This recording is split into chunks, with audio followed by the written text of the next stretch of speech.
Israel-Hamas war has not affected oil market fundamentals yet, it has raised the uncertainty and potential for a supply disruption. So the uncertainty, the fear of what could happen is greater now than it was before October 7th.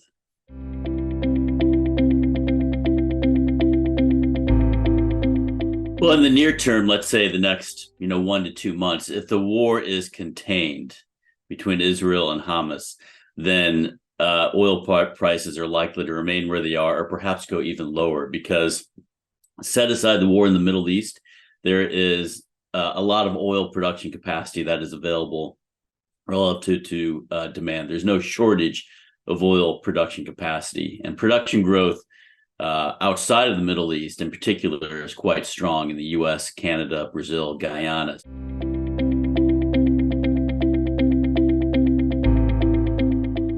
Well, if the war is contained, and let me stress that is really key, if the war does not expand to involve Iranian oil flows, then prices for dated Brent, the global oil benchmark, are likely to remain below $90. They could, as we go into 2024, could even go to the low 80s for a time, because in the first quarter of the year, global oil consumption falls because there's less driving, largely in the northern hemisphere.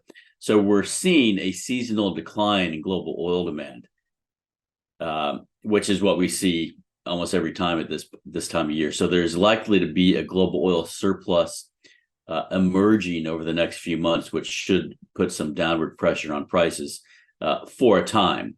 But again, the key assumption in that is that the war is contained between Israel and Hamas, and it does not expand to where Iranian oil flows or other oil flows out of the Middle East would be impacted.